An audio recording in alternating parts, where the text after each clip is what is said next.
Let's do this. Boom. Been killing it By on the way, NBA with them. we're giving you the only reason to watch this game on Thursday. What a now this is the Thursday night games that I am used to from the NFL. Is a very shitty team against a team that probably isn't that good, but their record says otherwise.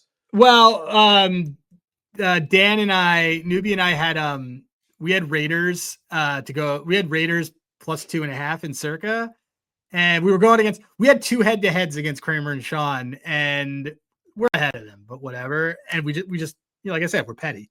So we go into the final. First of all, we have a tradition. We'll talk about it more later, but we have a tradition of we text each other at 107 saying that we're screwed, and we get to this, and it's 3-2, and it's a Raiders game that kicks off, and we thought it was like we loved the Raiders going in, but when it ended in a tie in overtime and we got the win, this was a weekend of those. It was one of the greatest ways for us to go 4-1 I've ever seen. It was awesome.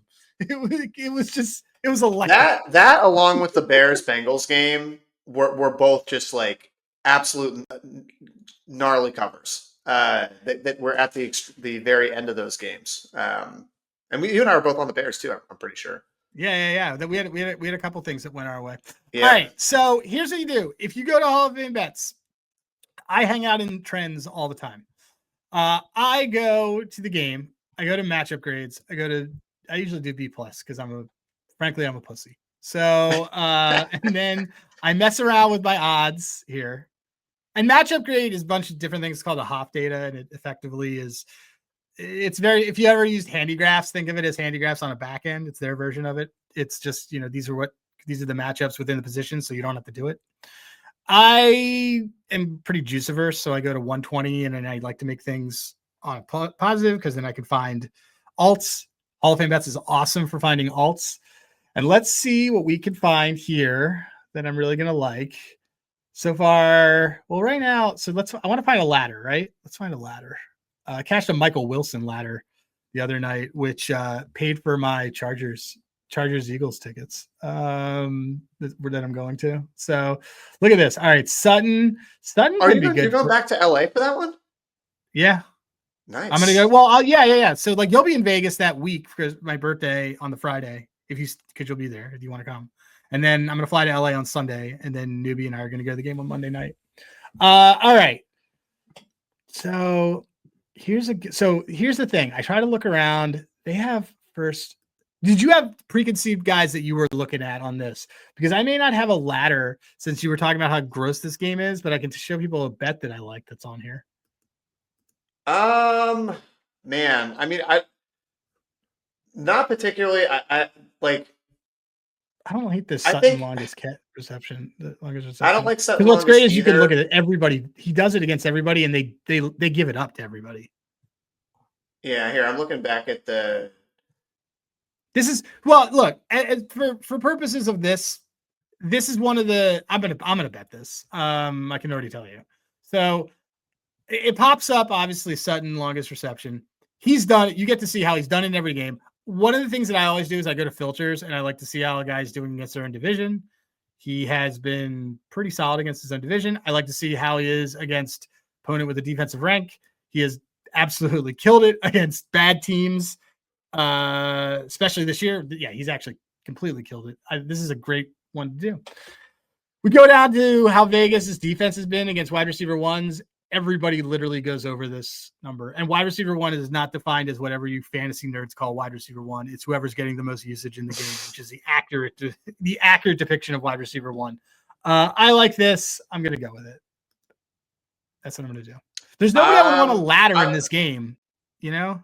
Yeah, I mean, the only one I was kind of looking at was Nick's rushing, because even against like mid teams, I like just his rushing total at, you can get him at 20.5, I think right now. On average, when he plays a team that is in the basically 25th to 75th percentile in rushing defense, he's going around like 25 to 30 yards a game. So his line's at 20, like you could do 20, 25, 30. I don't like, it's just not one that I like particularly love. The only thing that I would also say with that is like, I do like, Bo Nix has been really bad this year, and I think it's also indicative of the fact that if you look at like the last basically 6 of the last 7 or 7 of the last 8 games, he's just running a lot more. And the reason he's running a lot more is because he's just not like getting good reads. Like he doesn't really know kind of like where to throw the ball. So that's the only other thing I would say about that. And yeah, I mean, you've got like I guess like a decent pass rush from the Raiders, but I don't know. It's not, yeah, it's all right. Well, the thing is that the reason I like his passing because I just think so. My angle why I like his passing is why I don't like his rushing as much as I think this is. So you have a Raiders team that played in overtime. It's a short week. It's an elevation, and they were on the field for like 70 snaps. Like that, like Jags completely controlled time of possession in that game. And the problem I have with the rushing is that I don't think that they're going to be, like you just kind of alluded to, I don't think they're going to generate a pass rush that's going to force him out of pocket. I think he's going to be able to have time to throw. And I don't like to take rushing unless there's a bad O-line, which I don't think is the case here, or I think he's going to be forced out of pocket. Definitely not with Denver. No. Right. No. So for me, I just took I did in pocket put his passing yards, but anyway, look, this is why you combine some ball knowledge and what you're reading and what you're looking at with Hall of Fame bets. We have Cortland Sutton, longest reception. I like it. There's a lot of reasons that I like it. And look, the two main things I look for is this guy doing this? And does this team give this up? I really would weigh more on the whole recent performances against. I want to know that this team is consistently giving this up to everybody else. And that was a thing that I think I can shut this part off, but